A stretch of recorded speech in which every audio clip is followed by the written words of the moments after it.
Bullet Train, a movie that was released in August of 2022, starring Brad Pitt as the main character. Going into this movie, I wasn't exactly sure what to expect. Of course, I did see the trailer, and the trailer, it kind of looked good. It caught my interest, and I was like, oh, okay, you know, that does seem like a pretty good movie. It does seem pretty funny. But at the same time, it did seem like the humor in it was going to be a little bit forced. In the action, it looked good, but I just wasn't really sure how it was all going to pan out, especially since it was on a train. But I think that's what it had really going for him. Going into the movie, I was very skeptical about this one, but overall, I was much more pleasantly surprised than I thought I would. First thing, what I did like about the movie is I thought that Brad Pitt actually played a pretty good role in this movie, and he had a really good job of balancing his action as well as his humor. Another thing that I did like was the action in this movie. They were fighting on a train, which they can only do so much when it comes to fighting on a train.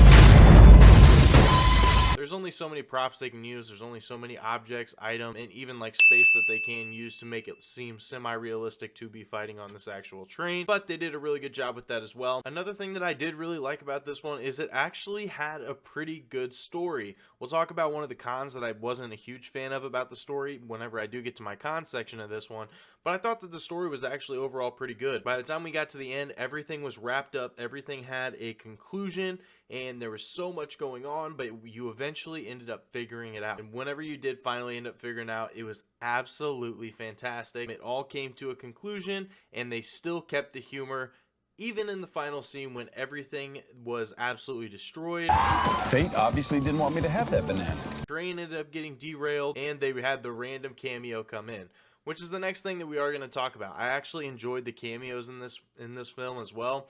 Obviously, Ryan Reynolds being the Carver was a very good touch. I wasn't really expecting that one. They didn't really hint at it in the trailers or anything either. So I thought that really was a good touch. I also liked Channing Tatum in that movie.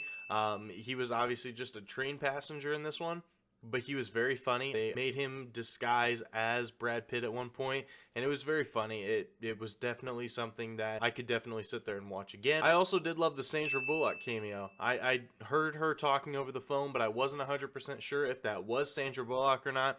And then at the very end of the movie, she ends up rolling up in her car, hops out of the car, and all of a sudden, there she is. And I thought that that was a nice little touch, too. You never exactly knew who he was talking about or who he was working for till the very end. And then all of a sudden, she rolls in. And they even add a pretty funny clip of her car end up getting smashed by a telephone pole. So I thought that that was a really nice touch overall.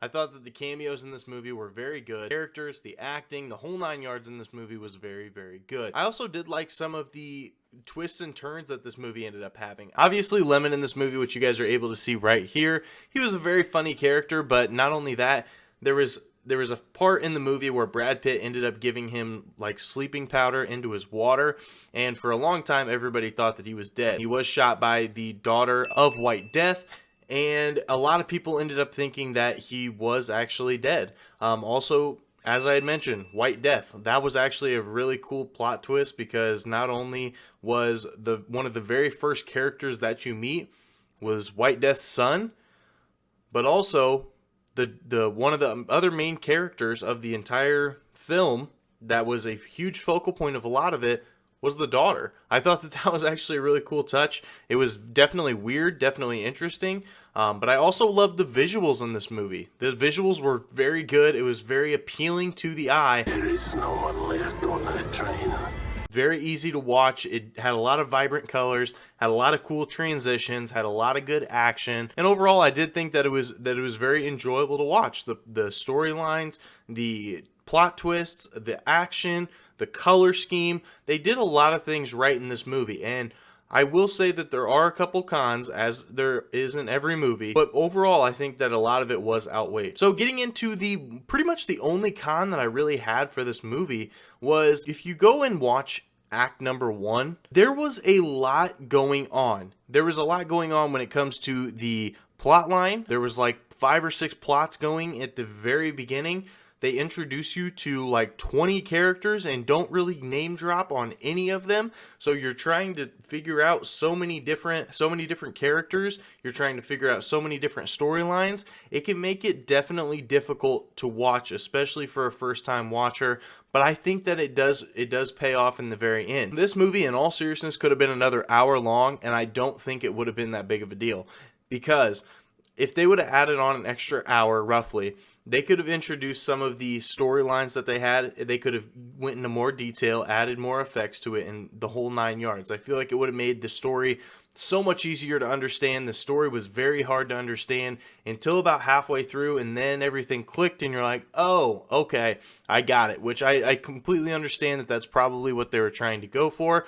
But as a viewer, I just wanted to figure out who all these people were, all these storylines, and figure out where I could go ahead and tie these things together. This is definitely one of those movies that you can't sit there and focus on anything else. If you're watching this movie, you have to be watching this movie. You can't be looking at your phone. You can't be eating popcorn, anything like that. You have to be dialed into this movie if you want to try to understand everything that's going on, because you start out with one storyline from the very first scene where they're in a hospital.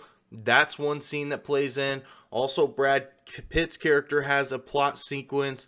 Then Lemon and Tangerine, they have their own plot sequence. The Death Wish has his own plot sequence, and even the father of the kid in the hospital, that has its own plot sequence. So there's like 5 or 6 stories that you're trying to figure out, and you're trying to figure out how all of these people are placed together. You try to figure out what's going on with the suitcase, and there is so much that's just bombarded onto you in the very first, 20 to 30 minutes of this movie. Slowly you start to figure it out, but even then, sometimes there was quite a few number of scenes where you're trying to figure out, okay, so this ties into it, how? And that was a question that I was asking myself quite a bit, and sometimes that can derail me just because my brain is working at 100 miles per minute and I'm trying to figure out how in the world this could be attached to the rest of it. And that's just the way that my mind thinks whenever I watch movies. I'm like, oh, okay, so this is going on. How in the world does it tie into this? And this isn't really a movie that you can do that with. So I think that that's pretty much the only con, though. Other than that, I did like the movie. I thought that it was very funny. I did think that it was a very lighthearted movie, but at the same time, you did have to go ahead and focus to try to figure out what all these plot lines are. There's plenty of plot twists where you had no clue what was going on, and it was an absolutely great movie. I really did like this movie. I'm going to go ahead and give it an 8 out of 10 crowns. Just because of that first act. Like I said, it was very hard to follow, but it was very good, very funny. This will definitely be a movie that I'm going to be rewatching. So that is going to do it for today's video. If you guys did enjoy, make sure you guys do like, comment, subscribe, turn on that notification bell so you guys know whenever I post. Let me know what you guys thought of this movie. If you guys have seen it, it is on Netflix, and if you guys haven't seen it, go ahead and check it out on Netflix. It is on there. Come back here, tell me what you guys think, But I did think overall it was a pretty good movie. Definitely has some good rewatchability factors to it. So this will definitely be one that I do watch here in the near future. But that is going to do it for this video. I am Austin from the Civil CinemAddicts. Go ahead and check us out. This is Austin signing out. Peace.